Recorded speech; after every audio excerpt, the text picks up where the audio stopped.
Hello and welcome to SciWikiV. This is our third episode in a series of 5 about anxiety disorders.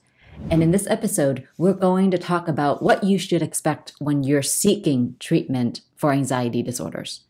Are you ready? Let's go.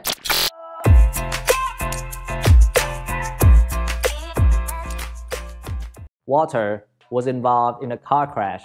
At the time, he felt afraid. He was shaken up. He noticed his heart was beating faster and he felt dizzy. And he thought to himself, my life just flashed before my eyes. Now, each time he thinks about driving, he feels these emotions. A memory was created in Walter's mind that linked cars with feeling afraid. Any reminder of the car crash may activate Walter's fear memory and leave him feeling afraid. His fear means that he may avoid driving by himself or driving altogether. This avoidance means that he doesn't get to learn information that will help him know that driving is generally safe. First off, it is important to remember that feelings are not often credited for the potency they have in your memory. When memory is attached to an emotion, it tends to be re-experienced time and time again. Many of our memories work this way.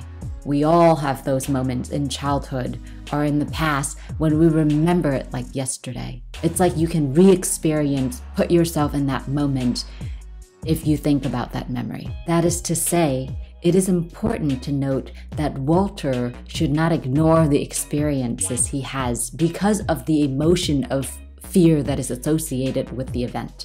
Because anxiety is often experienced somatically, which means you feel it in your body.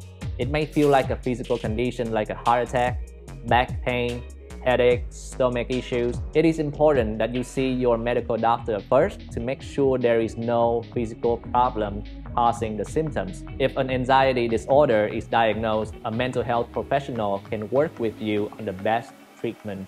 Unfortunately, many people do not seek help for anxiety. They don't realize that there are very effective treatments available. Although each anxiety disorder has unique characteristics for themselves, as we described in our previous video on different types of anxiety disorders, most do respond well to 2 types of treatment. First, counseling or therapy, and second, medication in severe cases. Oftentimes, people who seek treatment for anxiety do both at the same time. Let's talk about counseling. Counseling basically means you come to a mental health professional and talk it out. If you want to learn more about what it looks like and why it's beneficial to talk it out, check out episode 2. There are many counseling theories out there. Different counselors hold to different theories, and every robust counseling theory will be very helpful. Due to time constraint, we are just going to discuss CBT, Cognitive Behavioral Therapy, because it's very useful for treating anxiety disorder. CBT is a type of talk therapy which can help a person learn a different way of thinking, reacting, and behaving to help them feel less anxious. Your CBT counselor will learn about your condition, help identify triggers to your anxiety, and most likely encourage you to participate in exposure therapy. Exposure therapy means facing your fears, opposite to what we naturally tend to do, which is avoiding fear. Exposure therapy is often used in phobias, PTSD, panic attacks, and OCD.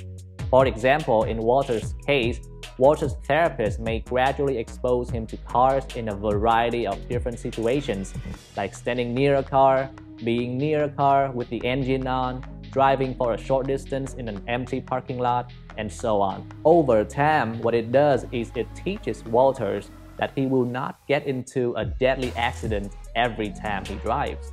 It is important to understand that exposure therapy is essentially collecting data to inform or confirm a hypothesis. In this behavior experiment, Walter needs information to help him understand that cars are safe. We can conduct this experiment in various settings and in various ways. For example, it can be imaginary, or it can be realistic, or in vivo, and your therapist can help you with this. By conducting this experiment, Walter can collect information or data to confirm that cars are safe. Remember that when emotions is attached to a memory, it is very difficult to get rid of it. And so the goal of this behavior experiment is not to get rid of the fear memory, but it is to create and collect information on safe memories, that is, cars are safe, in order for Walter to have more experiences to draw on when he thinks about driving or drives in reality. When a situation then comes up in the future about driving, Walter is able to draw from his safe memory and his fear memory to decide what he wants to do and the best course of action. It's important to remember that in severe cases of anxiety, medications can be useful. It is important to note that medications will not cure anxiety or the fear. It only helps alleviate or decrease symptom experiences.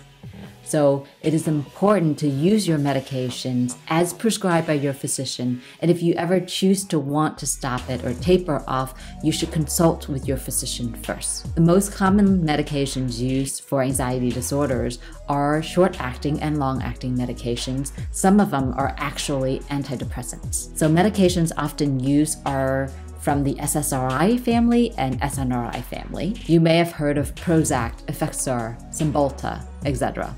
Those are all SSRIs and SNRIs.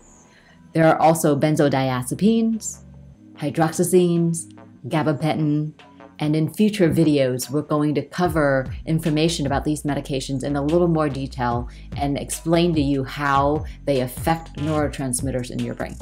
We hope that you found the content of this episode beneficial and that it is your choice to seek both counseling and medication treatment and map out the best course of action with your providers. If you found this content helpful, give us a like, subscribe to our channel for future notifications on the videos, send us a comment if you have any questions, and we'll be glad to provide you with more information. Have a good one.